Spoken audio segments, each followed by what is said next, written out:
I just feel that that's sacred ground, um, to walk where my ancestors walked, to be in the same waters that flowed across their bodies. And I feel that it's very important for me to pay respect and pay homage to that, because without them, they could have died in the Middle Passage, they could have died in the river, but they made it to America. Some of us were very shaken to the point where my roommate couldn't even attend the event that we were going to last night because she was so distraught and she was just so mortified, she was so horrified.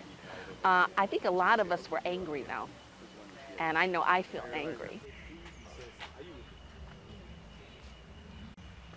So if may I know anybody's name here? The name of a saint. Yeah. Now this is the